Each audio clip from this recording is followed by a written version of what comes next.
Welcome to the Dugout Discussions with the coach. I'm Todd Scott Miller, and with me today is Ed Hamilton.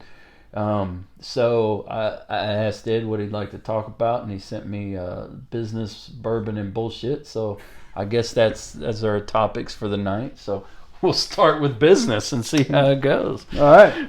So now you've been kind of a serial entrepreneur for a long time. Mm-hmm.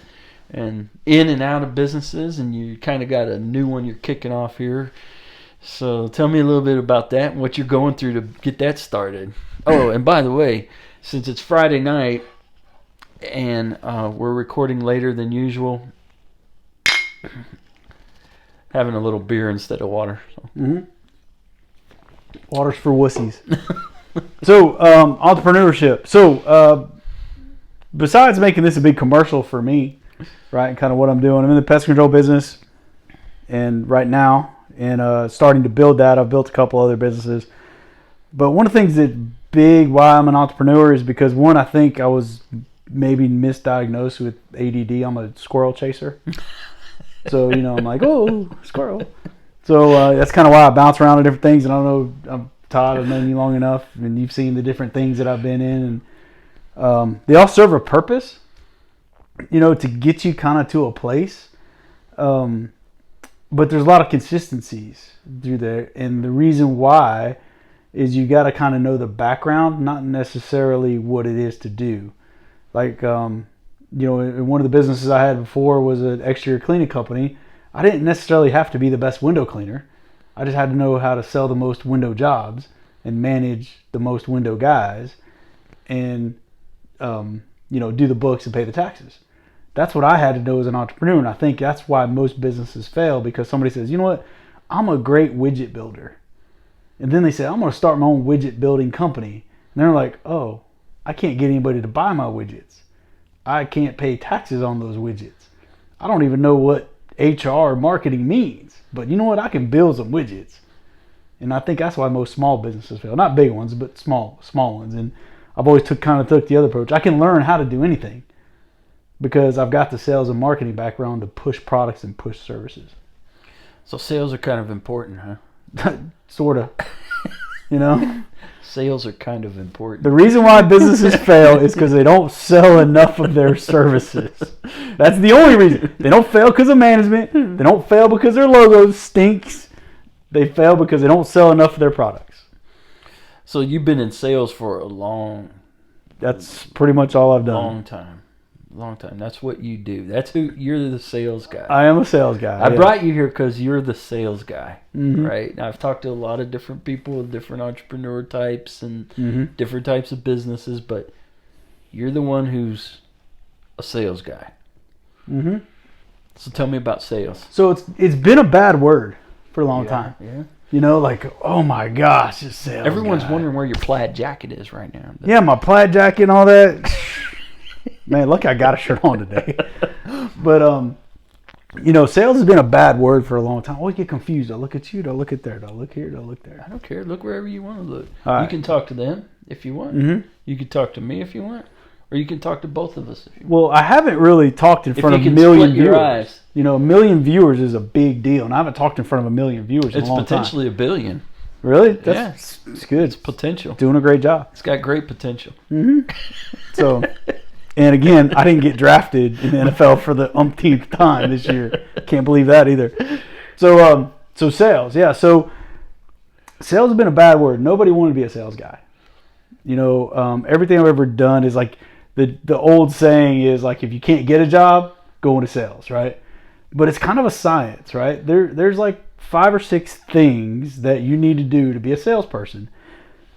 And I think the biggest thing that people miss is it's about a relationship, because people buy the person, they don't necessarily buy the product. It sounds kind of weird, but it's the person that they're going to buy. So if I'm selling ABC widgets today and they're buying from me, and then tomorrow I go to XYZ widgets because they're offering me better benefits or better location or whatever, that client is still going to buy from me.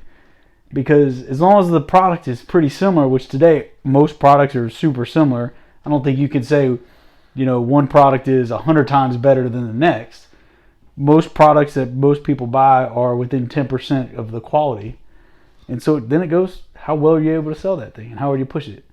It kind of makes sense because everyone now hears that saying where people don't quit businesses, they quit managers. Mm-hmm. So it makes sense that people don't buy business, they don't buy products, they buy the salesperson. So it kind of makes sense. And that's true. I mean, so, I spent a lot of years selling a lot of different things. I was in the sports business for 11 years. I worked for the Rockets, worked for Texas A&M, and the Arrows hockey team selling sports sponsored packages. Then I sold insurance, right? And so I did really well in insurance. I sold a lot of those guys. I'm that guy, right? So, if this company here, I can't even pronounce the name, but if they want me to sell their product, hey, maybe I can figure it out. But it's kind of the ABCs of selling is kind of what it is. And entrepreneurs, they think, oh, I'm going to start a YouTube channel and I'm going to start a Facebook page. And you know what? I'm going to have $1 bazillion and $1 bazillion followers because that's what these people do nowadays. There's less of this face-to-face and more of this online type thing. Sure, somebody's going to make $1 bazillion on the internet every day, but it ain't everybody. There's more people that won't than people that will. And somebody's got to sell it at some point. Somebody's got to sell it. I mean, look at, so a friend of mine, Jennifer Futrall, has been in the TV media business for a long time. She worked for 13, 2, all the channels. And she's like, look, we are the best show, but if you don't go out and get a client to tell them to be on that show, they ain't going to. Because most professional salespeople, their phone don't ring 100 times. Those people that ring 100 times, they're called Domino's pizza sellers. And their phone rings 100 times. They don't have to go out and sell pizza. People call them to buy pizza. That's not the sales we're talking about. Yeah. Yeah, that's interesting because that's a difference between marketing and sales too, partially. Mm-hmm. So let's talk about that. Yeah. So marketing brings calls in. So but then can you close the deal? So I'm a football guy, right? So didn't play professionally, but sort of did, but that's a different story. So here's sort of did. Well, if you consider... Is this the bullshit part of the segment? No, it's... I have checks from a team, so if that counts. So a long time ago... Well, there's a lot of players who get paid not to come play for that team. Well, I'm not saying I was that guy or not. I had a uniform, right? Let's not talk about, the how I played, but I was on the field once or twice. And he was a water boy. And I got a check. So it kind of makes... I tell people it made me a professional football player because I got a check. But if you go look at the league and who I was playing with, it's like, and the size of the check, But whatever, different story. Marketing and sales, right? So marketing, a fullback is the marketing, right? Where it goes to the line and blows up the linebacker and makes a big old hole. And the sales guy is the tailback. And he comes in and scores all the touchdowns and get all the glory, but the marketing is what opened the hole. So that's the same thing, in business, where you have to have good marketing to where people got to know your product. Because if they don't know what you're selling, they can't buy it. If they don't know who you are, you can't get it in the marketplace. So they have to know, like, and trust you. And then you even got to figure out what is it that you're doing. And that's what marketing is. And then the sales guys comes in with, the value, the added value, the cost, the investment, the return on investment, depending on the product.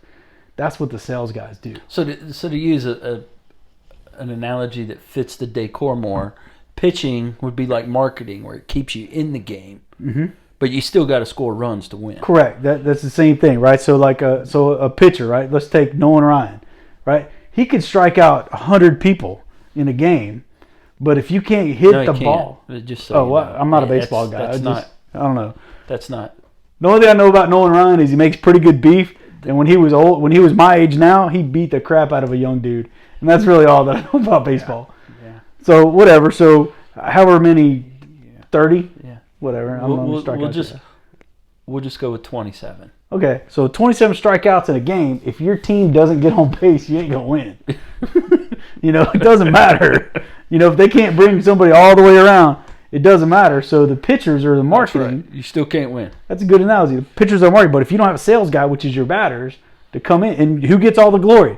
Look at all the home run hitters that everybody likes. The Mark McGuire's and George Springer's. All the home run hitters get all the glory, and the pitchers just keep the game, keep it 2-3-1 game, so the guys can get on base 5 or 6 times. Yeah. And guys like you have guys like Nolan Ryan who have lead in strikeouts, lead in no hitters, and still don't have as many wins as some other pitchers because they were on teams that didn't score a lot of runs. So if you look at the Red Sox last year, right? So was it we last prefer year? not to. Yeah. We're so in Houston, we're trying not to look at the Red Sox. Well, yeah, I'm a Houston Astros guy too. We can right? look at the Red Sox the year before. Yeah. Okay. The year before. When we beat them. Let's talk about that. Okay. So I don't know if I watch that much baseball, but if you think about it, that's exactly how it is, because you got to have good pitching to keep the marketing out there, right? To keep the guys off the bags. But again, if your guys don't hit the ball, or they don't have the skills to get around the corners and get to home, you're not gonna win the game. Still ain't gonna win. You can't win without runs. I can guarantee you, Nolan Ryan is one of. Win. I bet Nolan Ryan's the best pitcher ever, but he doesn't have the most World Series wins. I don't think he has any. I don't know if he does either. But I bet there's a whole lot of pitchers that have a lot of rings that aren't as good as Nolan Ryan. I don't think he has any. Now that I think about it. I mean, he played for the Mets, maybe the Mets the first year, but 86? No, that was 5? 68. Oh, 69. No, I don't think they Then he won went then. to the Angels. They didn't win anything ever. Then he played for the Astros, where they almost went to a World Series, but never went to a World Series. Then he played for the Rangers, who've never been to a World Series. So, yeah, I don't think he's ever had one. And he's a damn good pitcher. Yeah, best. So that tells you that's the market. Your marketing could be the best, but if you ain't got a good sales guy to come in there, just waste it. That's a good analogy. I like that analogy. Glad you thought of that, Todd. Yeah, so am I. Yeah, You're moving up. I don't know about that football thing. Moving up in the world, man. I don't know about that. Moving sideways. Yeah. So sales, and then you got the pest control business kicking off. So let's talk a little bit about that, right? You're starting something. You started from fresh. How do you start something from fresh? You know. I didn't. I'll just tell you that. Oh, well, never mind then. Let's talk about bourbon. So hold on, let's go. This is a good story. So, as an entrepreneur, as a business guy, you got to think 3 or 4 steps ahead, right? So if you want to say the only thing I really started from fresh with zero was my insurance career, right, in 2005, because I went from selling sports sponsorships for Texas A&M for football and basketball to go to insurance, completely different. 1 year B2B sales, insurance year, B2C sales. Yeah. So that's where I started fresh. But being in the insurance business for 12 years, when I decided to get in the exterior cleaning business, I was thinking, well, totally different business, right? But what did they have in common? Every client I got in the insurance business got dang windows that need to be cleaned. They probably got a roof that needs to be cleaned and maybe a pool and some pressure washing. Still got that customer base you can call. Whoosh. Sell them something different, right? Yeah. So fast forward 5 years, right? Well, that makes sense. I mean, Warren Buffett always said, when people asked him why he'd invest in certain things, he said, well, if I use it, I figure other people do too. And that's the same thing. So pest control, what I do, I'm just reusing that database. Yeah. So all the people that knew me, the guy that would come out and send people to clean their house and clean their roofs and clean their pools. They got bugs. They got bugs. In Texas, man, we got bugs. Yeah, they'll kill you too. You get St. Louis encephalitis, Zika. That's what I heard. So let me tell you a funny story. Got a lot of stories. Disease or something like that. So I'll tell you a funny story. A buddy of mine from Canada lives in Calgary. Comes down, spends a couple of days with me. And we live in a Sienna, and they got it's a master plan community, and they got big ponds, and there's gators in these ponds. Never seen a live gator before. He couldn't believe that there were gators in this pond, and my kid's elementary school was right here. Because he thought the gators would come out at recess and eat all the little kids. Yeah, they're not like moose. No, but that's what he thought. Moose will do that. He's used to that with moose, maybe, but or bears. Bears come might out do and that. eat you. Yeah, bears. But alligators, no, not so much. They're not really active. They're kind of like if it's not sitting right here. Yeah, they're not gonna get you. Yeah, they're. But he'd never seen one, so that's what he just sees on TV, right? And he's like, "Oh my gosh, how big? If they're that big in the ponds, how big are they in the sewers?" That's what he thinks, right? So, so we were out at dinner one night, and he goes, "You know what, Ed? There's a whole lot of more stuff in Texas that could kill you than there is in all of Canada." Yeah, starting with the mosquitoes, snakes, bugs, gators. Oh yeah. Mosquitoes this big. Mm-hmm. I tell you, and Carry the cat off. that's part of my business, right? Because you want to. So there's two things that rule the world.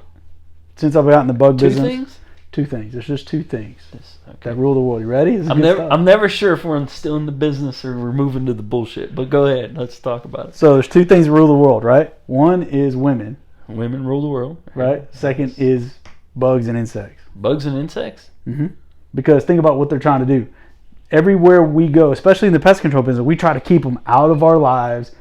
And there's wood destroying insects. There's insects that can kill you. There's very dangerous, things, right? You've been practicing this sales pitch, haven't you?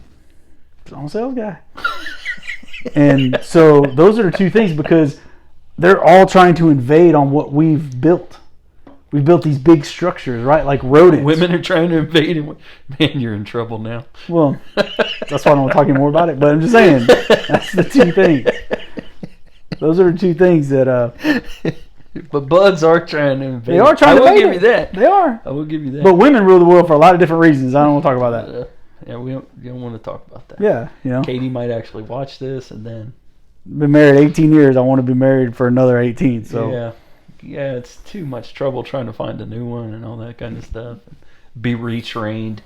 Yeah, not train a new one, but be retrained. Yeah, be retrained, right? Yeah, because you got to learn a whole new thing, and it's like, what are your rules? And it's yeah, I don't want to do that. Yeah, I got 26 years on. 26 years recently. Tuesday. Oh, Tuesday, huh? Tuesday was 26 years, man. So we spent 18, and we were in Turks and Caicos. What? And that was nice. Yeah? That's where I was 2 weeks ago. Oh, yeah? Really? Mm-hmm. Well, that's nice. Yeah, we were at Disney World again. So that's never been. Never been to Disney World? Went to Disneyland. Man. Took the kids there, but never Disney World. 15 times, man. I know, you and Mickey are tight, man. Yeah, we're tight. Yeah, he's tight. Maybe since I'm in the bug business. Tight on my pocketbook. Yeah. Hey, let me get around them. I'll take care of them for you. I'll wipe. I'm good at taking care of rodents, man. I got some awesome bait, dude. Mickey's just giant rodent. He's an like expensive 5 foot rodent. tall, man. Yeah, he's an expensive rodent. Huge. He's a huge rodent. My My kids. So I took my kids to Disney World one time during Christmas, and we went to this character dinner. And these character dinners, they come around, and the kids can take pictures and get autographs and hug Mickey Mouse and all. And my kids are all of them. They're hugging Mickey Mouse, and they're hugging Pluto, and they're hugging Minnie Mouse, hugging Donald Duck. We go out in the lobby, and Santa Claus is there. And I said, let's get a picture with Santa Claus. He looks sketchy. You're just hugging on a mouse. Hugging a 5-foot rodent. Santa Claus sketchy looking? So that's awesome. Scared Santa. But yeah. So anyway, what were we talking about? Women ruling the world. Yeah, that was aside from something else. See, so I guess anyway. Bugs. I think I might have one here. I've got a bug. Yeah. How do I kill these bugs? Depends what it is, man. So actually, I think it's a cat. Yeah, cats. So in the bugs, right? So interesting. Being a sales guy and an entrepreneur and things, I'm actually enjoying learning about the bugs and the problem solving that comes with it. Because when you have a bug issue, things you need to think about is what is it, why is it here, and how are we going to get rid of it. So my approach is an IPM, and it's jargon for integrated pest management. So everybody's afraid of the chemicals, right? Well, chemicals are that much dangerous for you as they used to be. I like chemicals. So it's good enough. I like that. Pick that up. So they're not as dangerous as they used to be. Yeah. So when people say, "Oh, just use organic products in my house," organic products are great, but you got to use them more often because the residual is not very much, right? So, but in the bug business, one of the things I'm really enjoying is that investigation. Why are those ants here on your countertop? What are they after? What kind of ants are they? Are they after the water? Are they after just some food? They're demon spawn. Or that. They're demon spawn. And ants are demon spawn. They could be. I'm pretty convinced that ants are straight from hell. You know what? They could be. Because they just appear. And there's ants. And it's like... Again, because that's why they're taking over the world. Yeah. Yeah. Because they're trying to come in, and then they call their termite buddies to come in to eat the wood after they check it out. And then those big roaches are there to distract you. Oh, those they're the ones that you're like trying to kill. The ones and while you're doing that, there's other bug coming in here. So that's eating your house. Yeah, they're all in cahoots, man. Yeah. They got to they're figure all it working out. together with this, aren't they? That's why you got to hire MDS Pest Management to figure it out. If you don't ask, if you don't ASK, you don't GET. That's true. That's true. Ask and you shall receive, huh? That's what the Bible says, that right? Yeah. Well, I can tell you. Who knew Jesus was giving a sales seminar? So there's a friend of ours. We have a mutual friend that goes way back. His name's I can drop his name, right? Andy Watson, right? Drop anybody's name. Hashtag Andy Watson, right? Lives in California now, so he's that guy. From Texas to California. Yeah, well, he's from England, right? They were all moving to here. Yeah, no, that's why he's. We don't talk about him anymore. It's that weird uncle. Yeah. So I was in a Bible study with him, I don't know, 100 years ago, and I came up with the idea. I said, Jesus was the ultimate sales guy. And he's like, what are you talking about? I'm like, well, think about it. So immediately it's like, wait, before you go any further, can we discuss this in private? I know. He's like, do you want to say this in front of people? But I'm like, no, dude, think about it. Think. I work for the church. I could go to hell if you. Right. So if you think of all the craziness that Jesus said people to do and people to believe, they're like, huh? But he sold it to them, and they believed it, and it was true. And what do we do as salespeople? We sell this product. Buy this product because it's going to do this, this, this, and this. You're like, yeah. But no, it's true. It works. As long as you don't lie. Exactly. That's the thing. That's how you build that relationship. That's where the plaid jacket comes in. Yeah. You got to build that relationship. Mm-hmm. Convince them that it's true. Maybe heal some people or do some all kinds of other stuff. miracles, things like that. And then they believe you. Mm-hmm. They trust you. Yeah. They do. Yeah. Okay, I can see that. You're probably still going to hell, but that's a different story. Hey, man. You know what? I learned. So here's something else. And my wife will probably watch this, but that was like, but going back to that, there was Jeff always had this concern whenever it was like, I'd like you to come talk, but yeah, here's the guidelines. Can you stay in those, please? It was like an FCC warning. You can't say this. You can't say this. I've had that talk. So I had that talk before. Don't say this. Don't say this. Don't use any of these words. What can I say? Keep it like you. Mm-hmm. Keep it in the box, not to the masses. So, yeah, it's I always make people nervous whenever they say, "Hey, can you come talk?" I'm like, really? Yeah. So I enjoy it. Well, I don't have anybody else, and it's short notice. Well, so it's kind of so I enjoy talking to people, right? Because I feel like I sort of feel like I'm a little oddball type guy. I'm not really fitting the box. My wife will.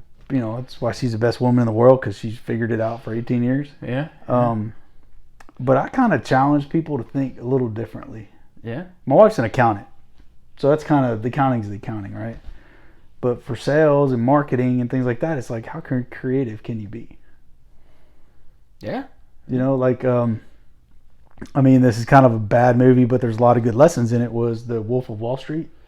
Yeah, I actually haven't watched it. Okay, so it's, that was probably why I'm going to hell, because I watched it.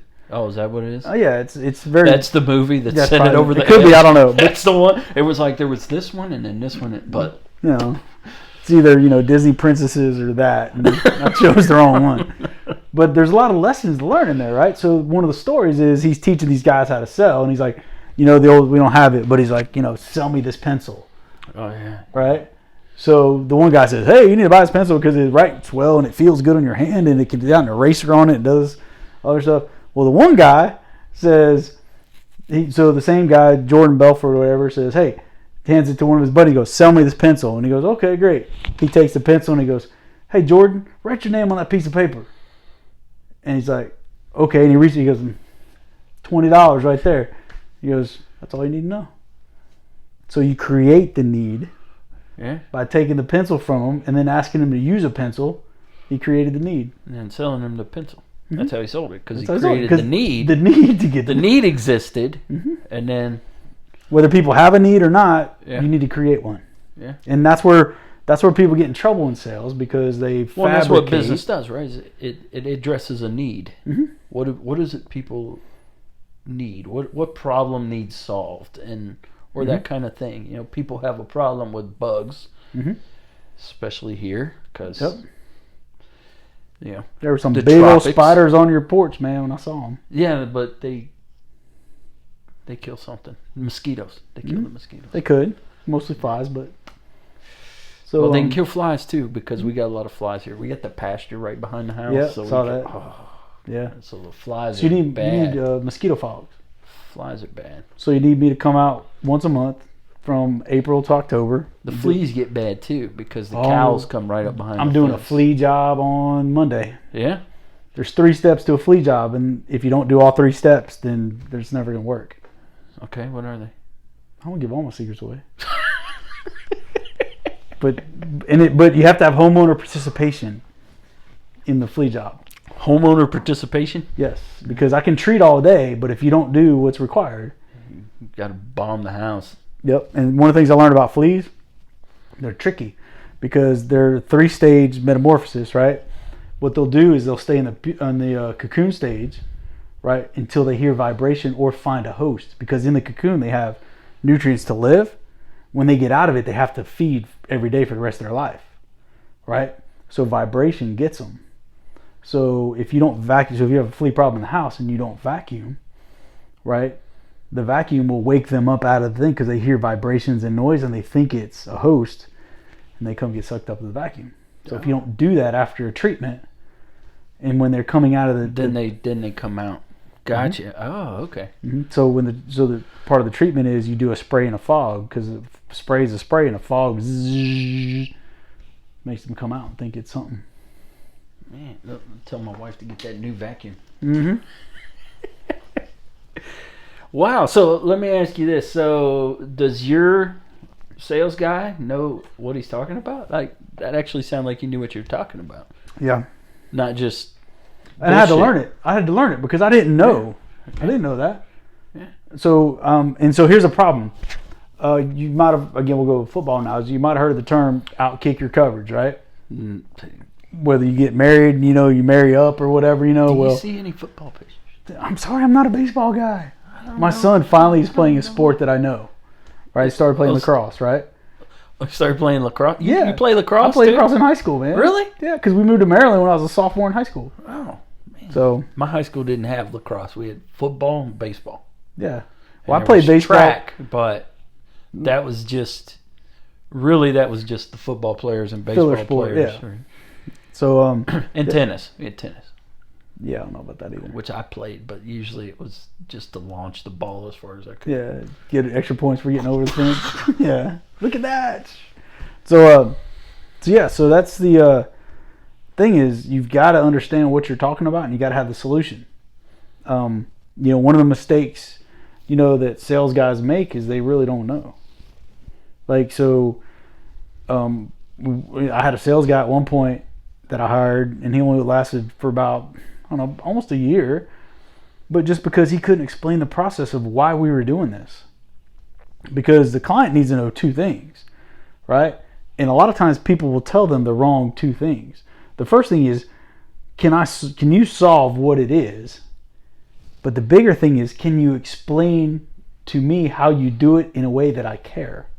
So for instance, when we clean roofs, right, I don't want to go through the biology of killing algae, because you have lichens and algae on your roof and mold and mildew. I don't want to go through the biology of that, right? You just want to know that I'm going to use a safe product in an efficient manner that's not going to damage your roof or your family or your plants.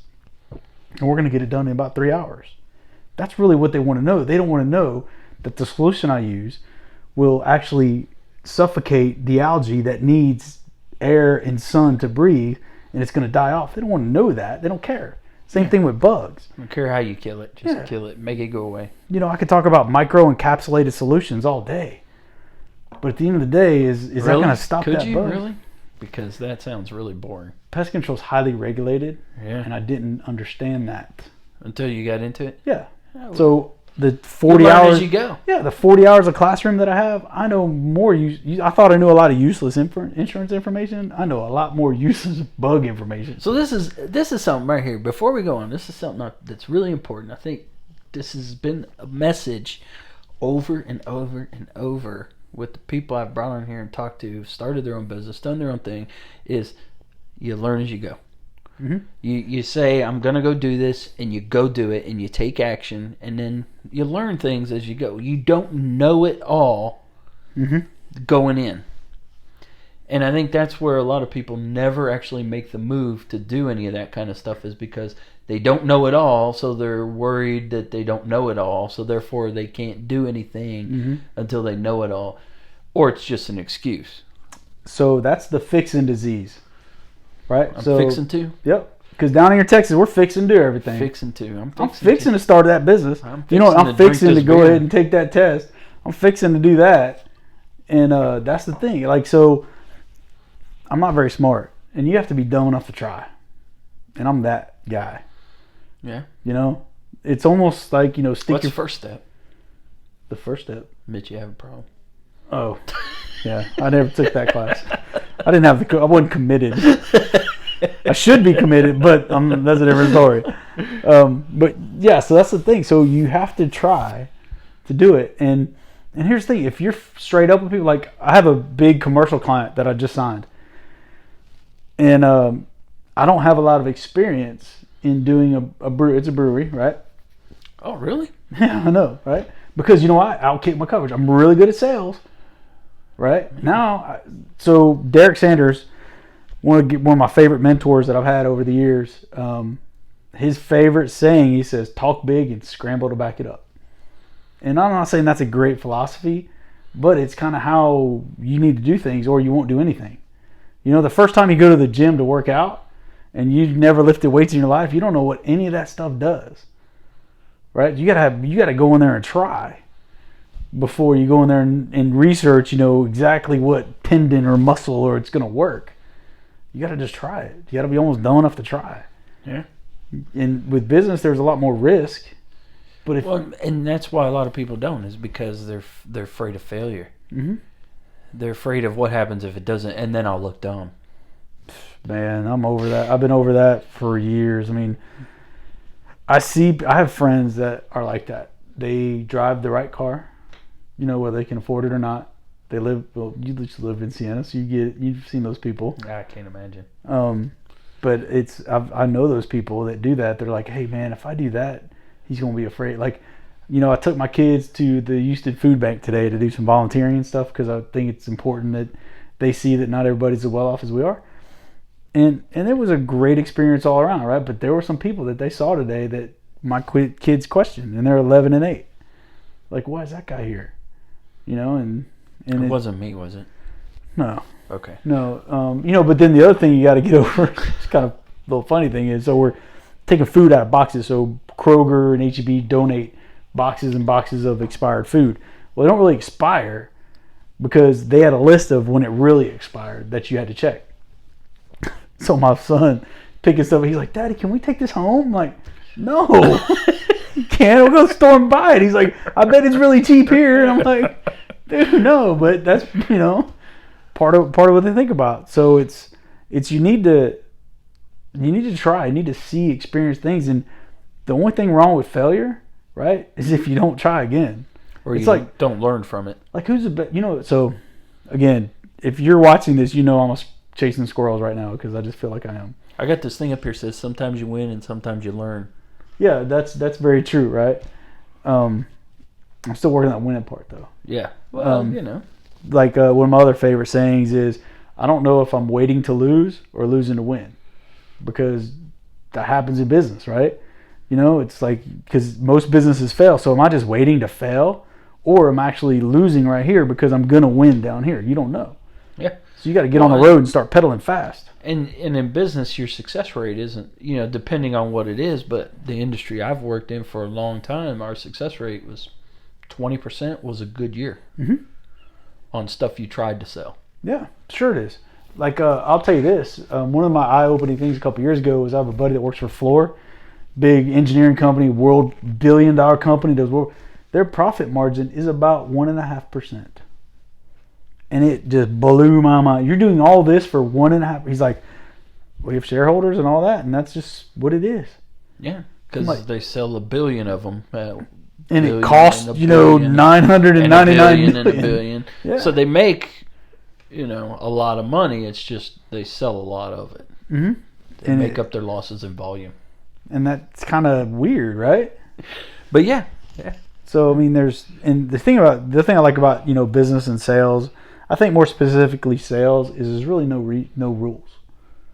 Well, Walmart's only about 4.5%, 5%. Right, 4.5%. But it's one of the most profitable companies in the world because of the volume that they have, and the locations that they are. So this would be a good time to enter the 3 things when you buy something. And we got 2, we got 3. We're back to 3. On the product side. You're confusing me, man. Sorry. So there's 2 things that you do that you got to do in business, right? Okay. But there's only 3 things your product you can buy as a consumer. Okay. You buy price. You buy quality. Or you buy cheaply. How's that not price? I'm sorry. Price, quality, and what's the Nordstrom thing? I'm thinking of Nordstrom. You're thinking of Nordstrom's? I got their book out here. The Nordstrom It's in the book. way. That's where I got it from. The Nordstrom way? Yeah, the Nordstrom. I got it from that book. Why can't I think price, of quality, service? Service. Yes, that's the third one. Price. You can't have all 3. You can only have 2 of the 3. So you figure out, what does Nordstrom sell on? Service and quality. Yep. And what does Walmart sell on? Price, and that's about it.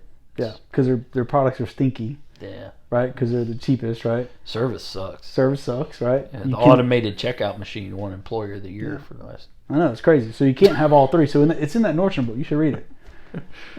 I got it out there. You should read it. I probably have. I don't know. It's been a while. You can't remember what you had for lunch, right? I can't remember which books I've read out there. Yeah. So, but yeah, that's where I got it from. 10,000 of them. So in that Nordstrom book, it tells you about you can only buy 2 of the 3 things that consumers look for. That's like those things you see all the time where it says rich people have big libraries, poor people have big TVs. I got a big library and I'm still waiting to be rich. Yeah, well, you got to learn to read first. That's the thing. Is that what it is? You have to actually read them. Yeah, you can't just have them. You can't have them.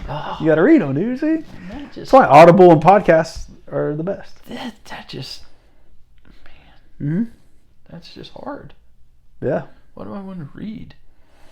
I don't know. That's why I listen to podcasts, and I'm a big Audible fan. Quality. Price. Right? You can only have 2 or 3.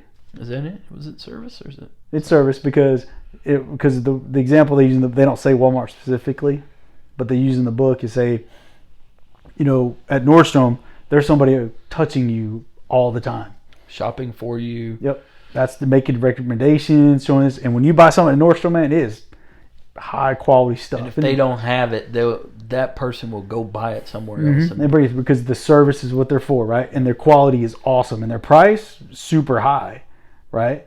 So and it is about relationship selling too, because if you go back to the same store, a lot of people buy from the same salesperson over and over and over. And then and that's why Nordstrom's is one of the best retail companies in the world. And so, but if you look the opposite of that is at Walmart, right? Prices are really cheap, but what are you not getting? You're not getting a quality product, and you're not getting any service. Yeah, not getting service for sure. So I mean, it's the thing. Do you want to buy $100 product, right? That is the best of the best for $100 and only lasts 2 years, right? Or do you want to buy a product that's best of the best that's going to last 50 years? Yeah, well, I hate Walmart. That might be a podcast. Last thing I bought at Walmart was worms. Last thing you got at Walmart was worms? Yeah. It changes when you change the word. Last thing I bought at Walmart was worms. Last thing I got at Walmart was worms. Last thing I got at Walmart. You could probably get worms. I saw that on Walmart. People at Walmart, right? You probably could get worms at Walmart, but yeah. So I was trying this couch out. Yeah. Took my kids fishing. Probably bed bugs, and I can kill them. So yeah. Walmart should hire me. You can kill bed bugs too. Yes, sir. Crossfire, Alpine, or WSG, man. One of those 3 will get them. If you don't use heat. Are those the chemicals? Yeah, those are chemicals. So bed bugs are 2 ways to kill: is you kill chemically, or you kill with heat. Heat. Yes. So what you do is a flamethrower? No, like big heaters, right? But it'd be cool flamethrowers. So let's say if this room had bed bugs, what you do is you have to take all the things out of here that can melt, because you got to heat the room up to like 150, right? And that's actually the better way to do it, because then you get them if they're in the ceiling or in the light fixtures or under the table that you're not going to see, right? Or it might not treat chemically. So I'm putting the heat in there. Heat gets everywhere. But there's lots of stories about people melting like TVs and things because the room has to be. I think the temperature is 130 is a minimum, but you got to heat it up to that room. And what's that? That's like a car in Houston right now. Pretty much, yeah.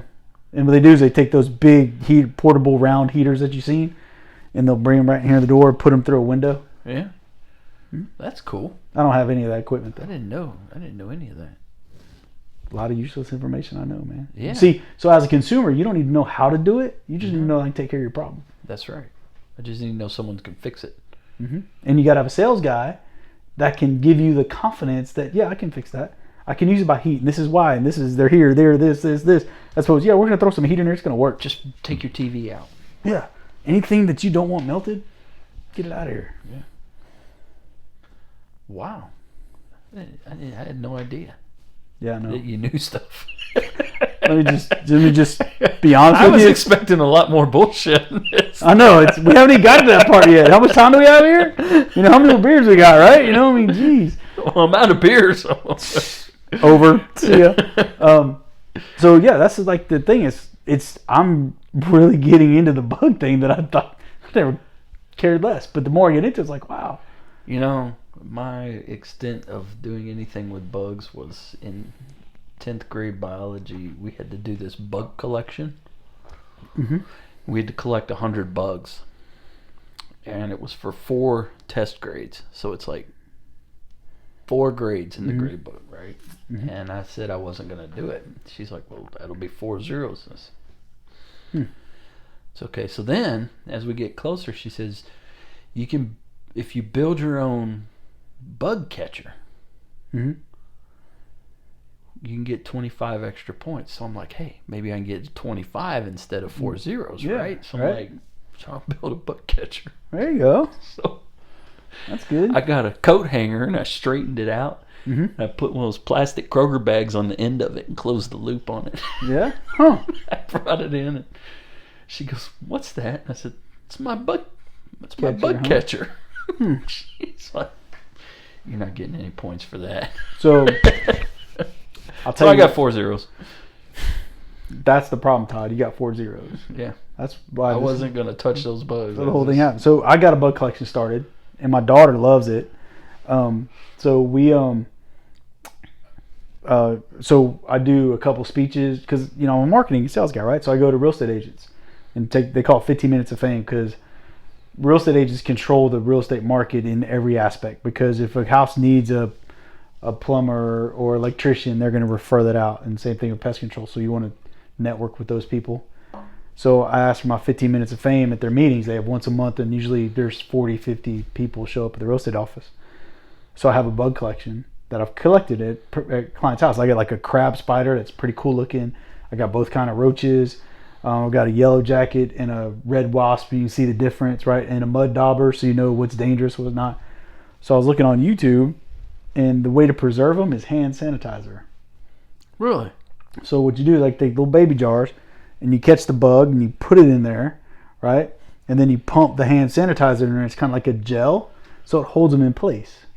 So it's not like alcohol that they're just floating around in a thing. The consistency of the hand sanitizer holds them in place. So I've got bugs floating in the middle. And I take little tweezers and I pull their wings up so they can see their wings and their, antennae and all that kind of stuff. It's pretty awesome. Wow. That's the stuff I do at night. Yeah. My wife's like, what do you do? You don't go to bed till like midnight. What are you doing? I'm like, look at this bug collection. That's what I learned to do last night. Well, and the good thing is they're in the jars and everything, so you've got a stand-in for tequila if you ever need it. No. No? If I put a roach in your tequila bottle... It comes with a worm. Yeah, but it's sanitized with all the alcohol, and it's not... Roaches are different, man. They carry a lot of bad diseases. Well, now that whole thing's coming out with the whole cricket protein. Everybody's eating cricket protein. What? Where do the crickets come from? And all I know is it sounds like the cricket people hired the kale people to do their marketing. And now crickets are a superfood. Could be. I'd eat a cricket, though. Who knew? I wouldn't eat. I'm not even going to touch it. I'd eat with most stuff with hot sauce on it. No, I'm not going to touch it. That's why I like dinner. Like... Whatever you want. I mean, hot sauce is good. Like my wife, Father's Day is this weekend. Happy Father's Day. Yeah. Come this weekend, right? All you badass dads, happy Father's Day. You know, my wife's like, you want to go out to dinner? Something nice? I'm like, well, let's just go like Sawgrass or something. She's like, really? I'm like, yeah. Yeah. So the most or the busiest day of the year for restaurants is Mother's Day. Mm-hmm. And then for Father's Day, it's let's grill something. What? That's true. What? Well, How does that work? So I give the same answer. She's like, what do you want to do for Father's Day? I'm like, look, at my house, every day is Father's Day. You know? Because if you have a pool and kids, every day is Father's Day because you're a magnet. The kids want to climb it. And the other thing I learned, it doesn't even have to be your kids. Like, I'll get in the pool and my daughter's friends will be on, my son's friends like, throw me, do this. They're just, trying to dunk me or whatever. I don't know. But every day is Father's Day. It's like, so here's the big, Mother's Day as well for all the mothers, right? So are you supposed to spend more time with your kids on Mother's Day or no time with your kids on Mother's Day?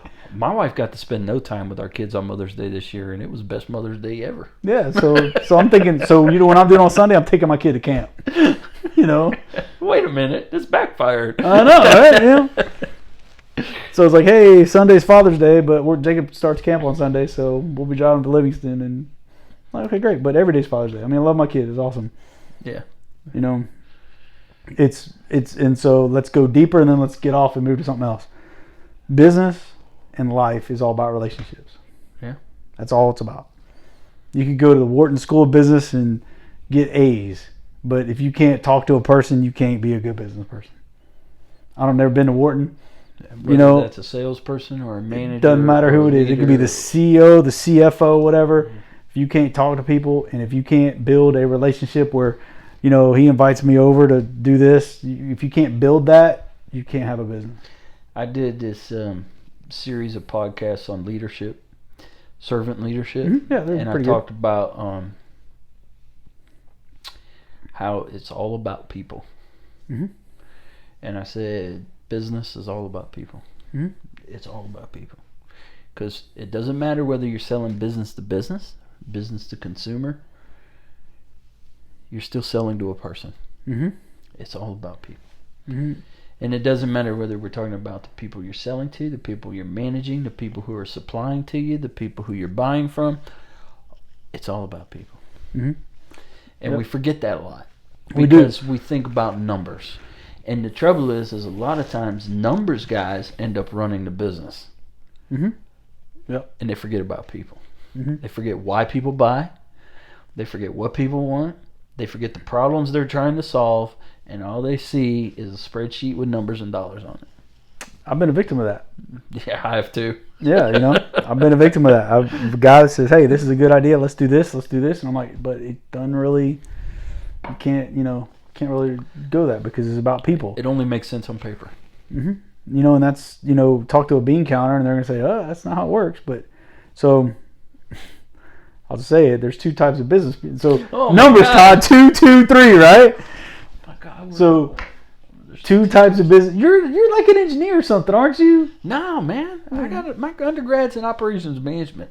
Well, you got to deal with numbers, and right? I got an MBA and I got you got master's an MBA? in theology, but no, I don't have an engineering. Dude, so you're like got more degrees than I even been to classes. Yeah. So I collect them. You do. So here's the thing. So in business, and think about this, there's two types of people. Okay. You have money makers and money takers. Okay. And that's it. All right. There's no other people in a business. I don't care. Any business you're in, think about it. It could be the biggest financial institution or it can be the smallest pest control company.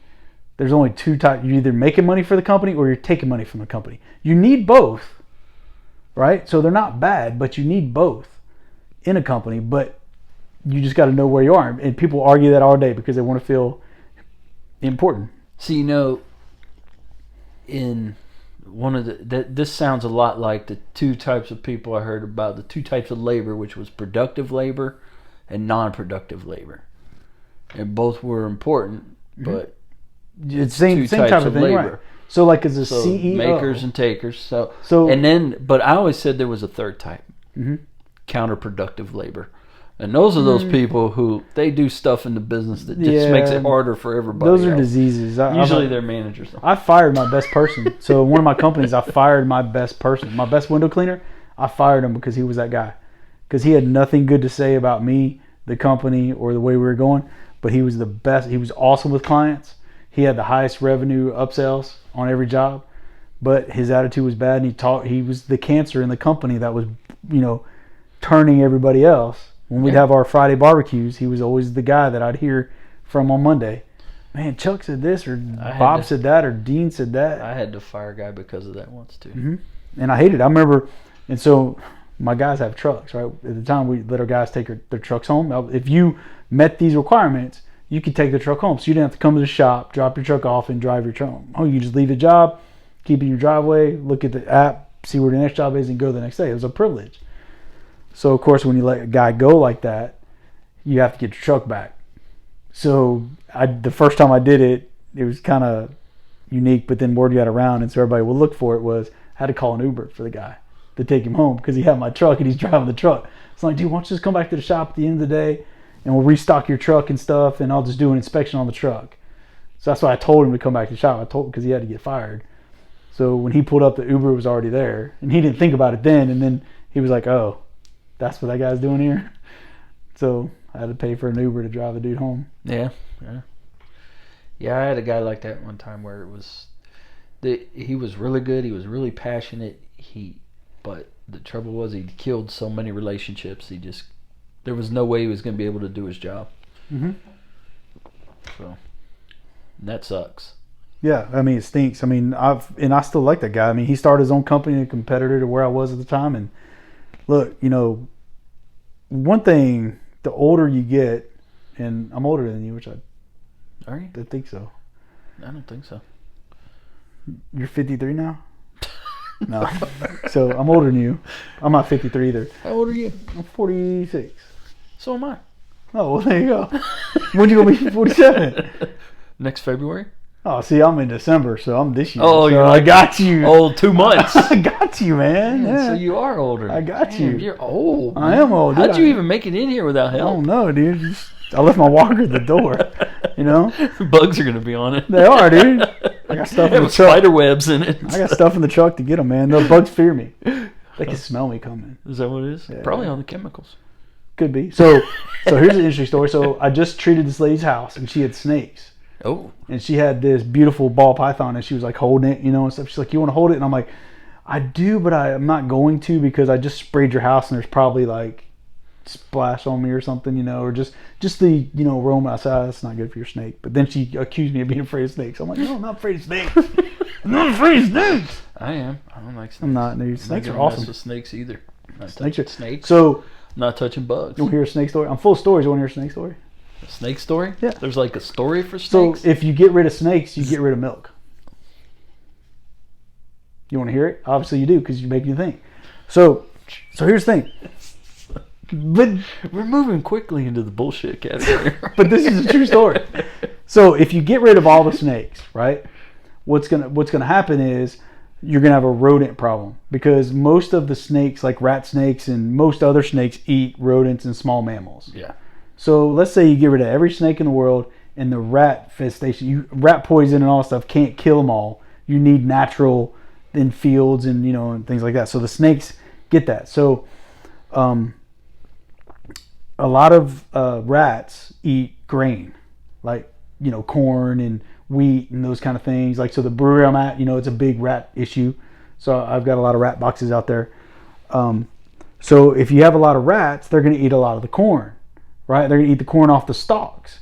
Right, well, what do milk cows eat? Well, they eat a lot of grain, a lot of corn.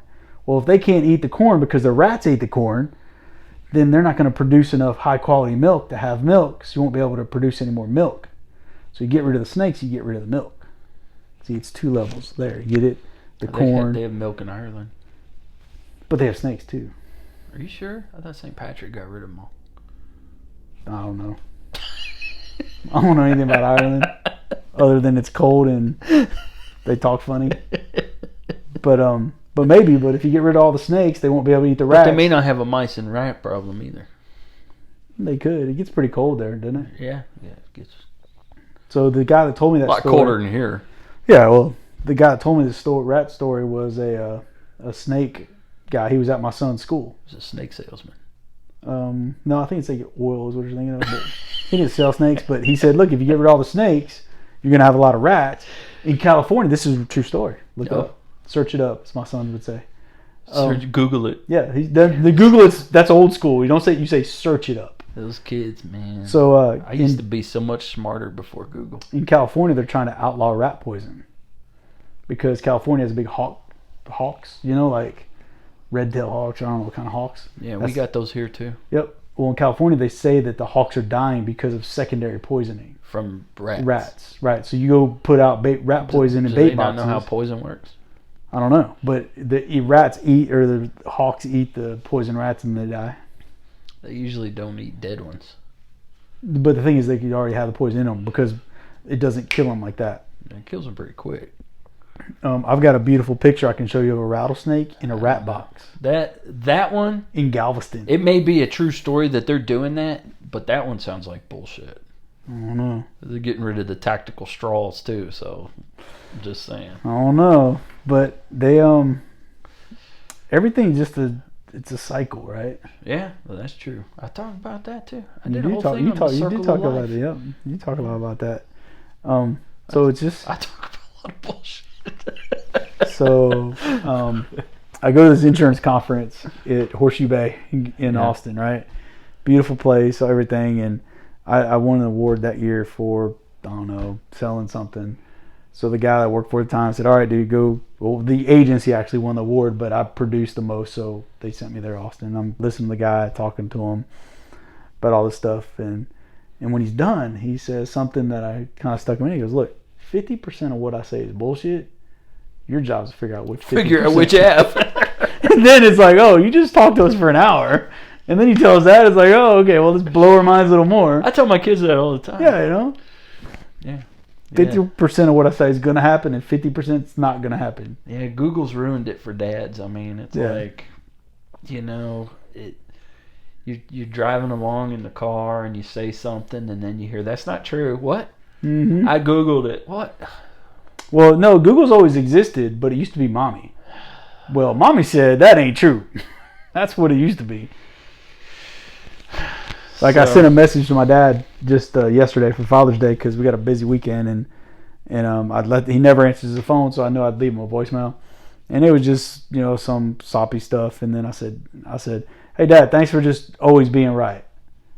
And he was, as a kid, he's like, my parents, they're never right. They don't know anything. But at the end of the day, you know what? They're pretty much right. They're right. You just don't realize it till 40 some years later, when your dad's 84. When they were trying to help you. Yeah. And you don't know nothing. Yeah. Yeah. Well, you know what? I'm gonna call it on that because we're right at about an hour here, good. And I think that's a good one to leave on because this weekend is Father's Day. Mm-hmm. Sunday is Father's Day, and I think it's important that we give both parents, but dads, the credit that they deserve for what they do and for the efforts they put in and the things that they do. And I know that they take a lot of flack and stuff from people and from the world about things, and we usually take it with a grain of salt and take it on the chin and just kind of shake it off. Right. But because nothing's supposed to bother your dad. That's right. So to all the dads out there, to keep it up, take care of those kids and those families, and do that dad thing and tell those bad jokes. So this is the coach, just wishing you a great Father's Day weekend, and God bless you.